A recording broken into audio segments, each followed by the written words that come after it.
Good afternoon. Welcome to the Midday Mull for Tuesday, the 27th of August. Working our way through the Psalms with McShane, we read Psalm 35, which begins a Psalm of David, and he says, "Contend, Lord, with those who contend with me. Fight against those who fight against me. Take up shield and armor.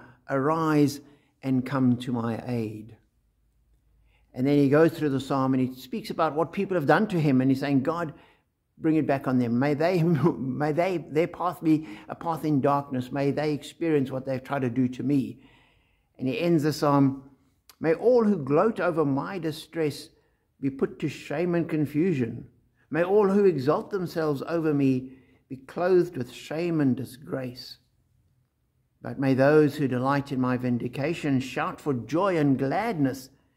May they always say, the Lord be exalted, who delights in the well-being of his servant. My tongue will proclaim your righteousness, your praise all day long." And as I read that, I thought, here's David with enemies. And we know that he had plenty of enemies, and some of them he made himself. But he has these people against him, and he doesn't whitewash the situation. But he never prays, God, strengthen my arm that I may get revenge. He never says, Lord, I will do this to them. He says, God, you do that to them. God, you deal with them. God, you've seen what they've done. Do it back to them. And in some of the instances, he can be quite graphic about what should happen to them. And it's not good, kindly, loving. But he's honest with God, saying, God, deal with these people who are directing evil toward me.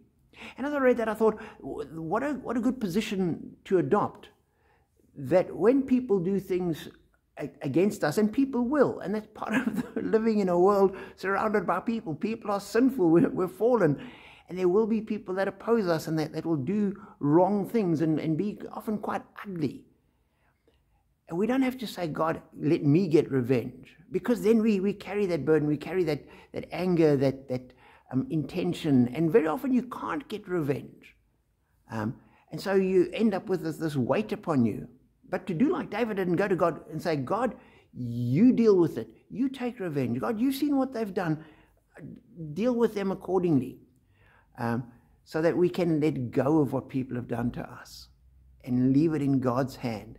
That we can, as David says at the very start, contend, Lord, with those who contend with me. There are going to be people that are against me. God, you stand up against them. Strengthen me, but you stand against them so that I don't have to. And indeed, as we move into the New Testament, Jesus takes it a step further and says, you can pray that they will be forgiven. And he exemplified that. Lord, forgive them, for they do not know what they're doing. And that is ideally where we should be as Christians.